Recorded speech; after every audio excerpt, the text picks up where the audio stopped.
Now this is going against all the popular teaching. People have been telling you, first you must love yourself before you love anybody.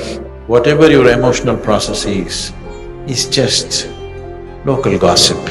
Enjoy it if it's nice, but don't believe it. You are a little in love with yourself. You are heading towards schizophrenic condition. Sadhguru, I have tasted many times something of the beyond, but still I get stuck in many small petty issues. How do I overcome this and always maintain equilibrium? So you have tasted the beyond, but now petty things still entangle you. So,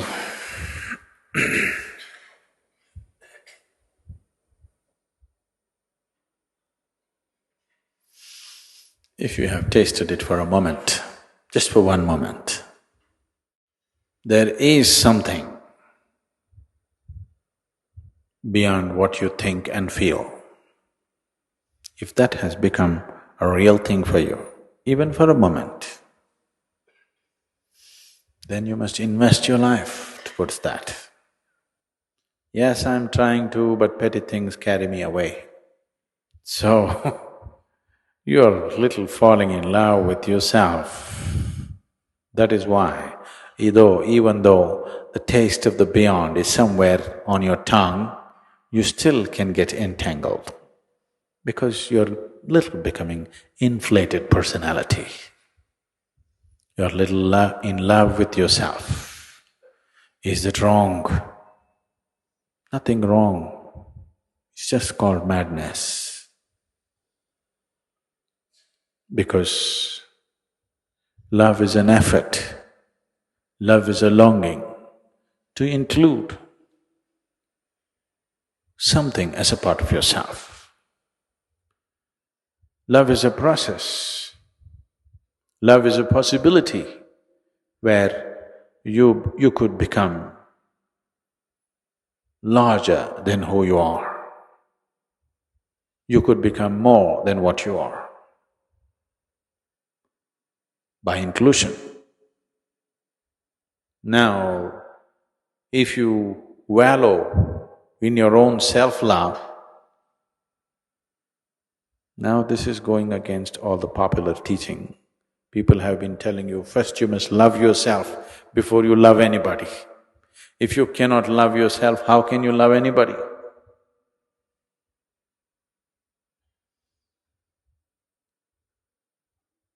If you say, I want to love myself, now you are heading towards schizophrenic condition. Now you're creating two in one.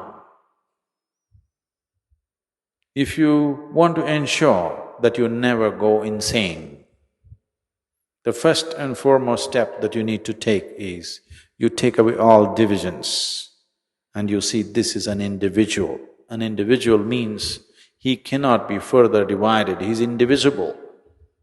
You cannot divide him anymore. This is one entity, you can't make it into two. If you make it into two, I love myself, now you're heading towards madness. First step has been taken. If life situations cooperate, you will get there quick. If life situations don't create that situation for you, you may manage within socially accepted levels of that madness. So, the reason why, even if divine touches your tongue, even if the taste of the divine is there on your tongue, you can still get entangled, is simply self-love. It is a sure step, first step towards madness. Whether you're going to get there to the asylum status or you will get only to the ashram status is subject to many things. But This happened to a man. He wanted to enroll himself in a college. So he saw a big building and walked in. There they had registration forms, he filled up everything. He signed, and when he went to the official to give it, to be enrolled in the college, the official said, "But this is not a college, this is an asylum." Then the man said, "But no, I wanted to join a college." But the official said, "No, this is an asylum." Then the man thought, "But I have already filled my registration form, so what difference, I will join up."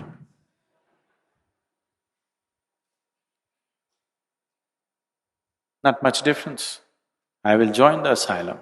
What's the big difference? The official agreed, "Yes, not much difference, but there is one difference." What is it? "Here, unless you show improvement, we won't let you get out."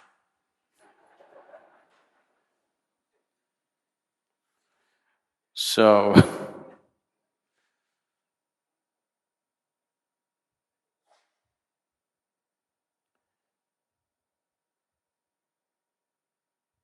ashram is just a Sanskrit word.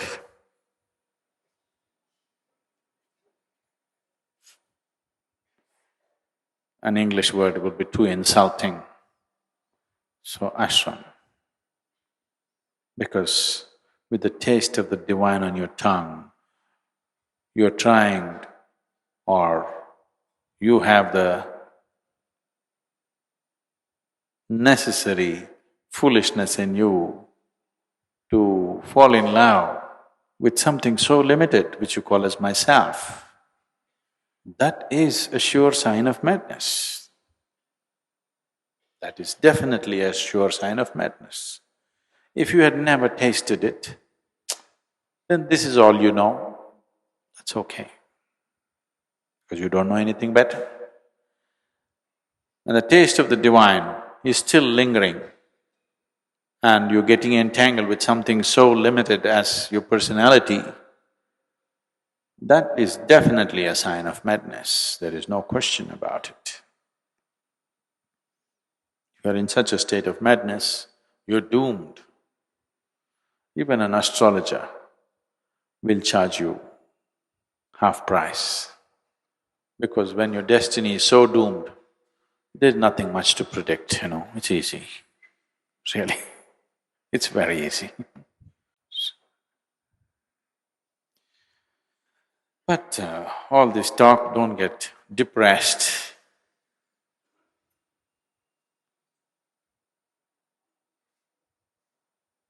Should I be an optimist or a pessimist on the spiritual path?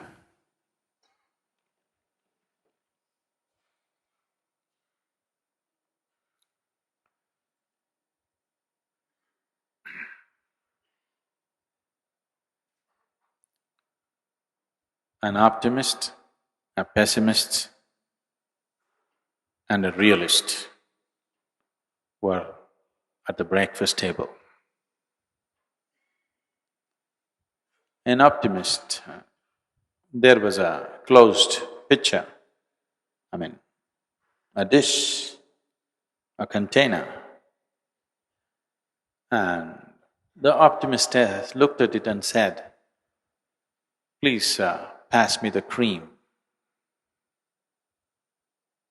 A pessimist looked at him and said, "Please pass me the milk." A realist said, "Please pass me the pitcher."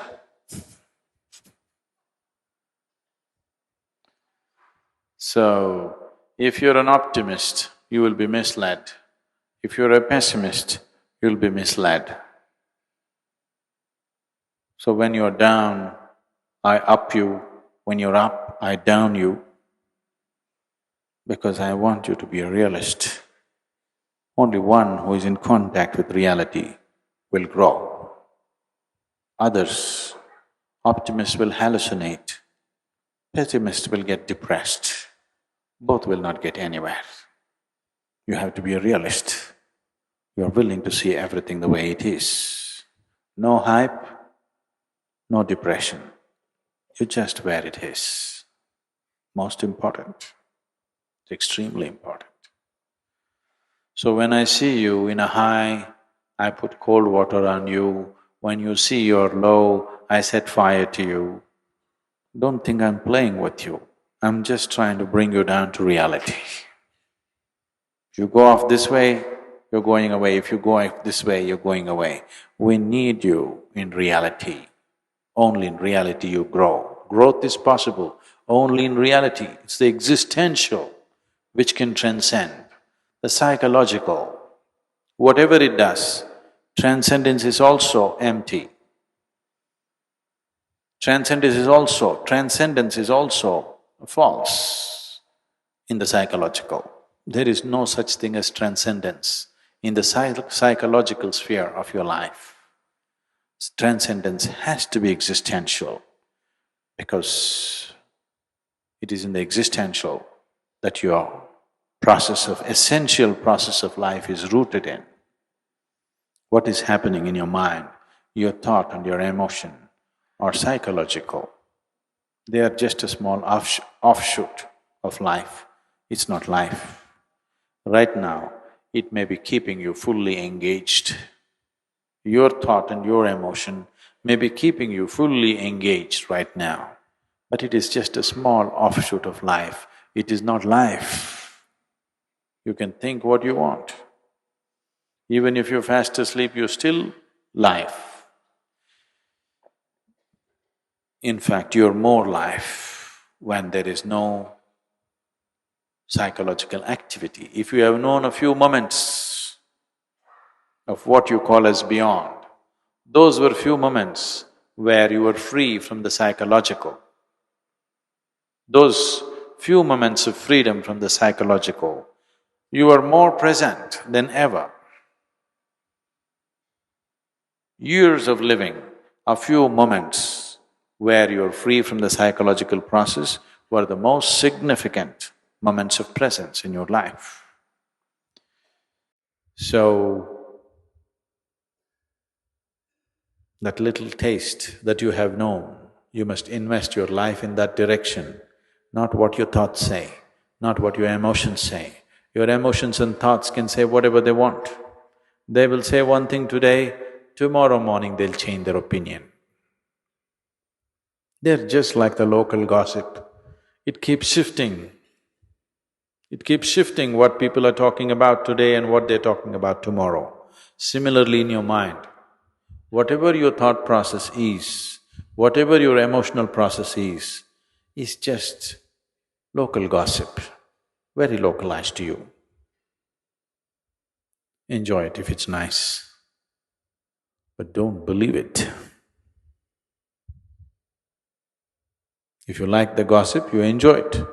Gossip is for entertainment. You don't start your spiritual process and gossip. You don't start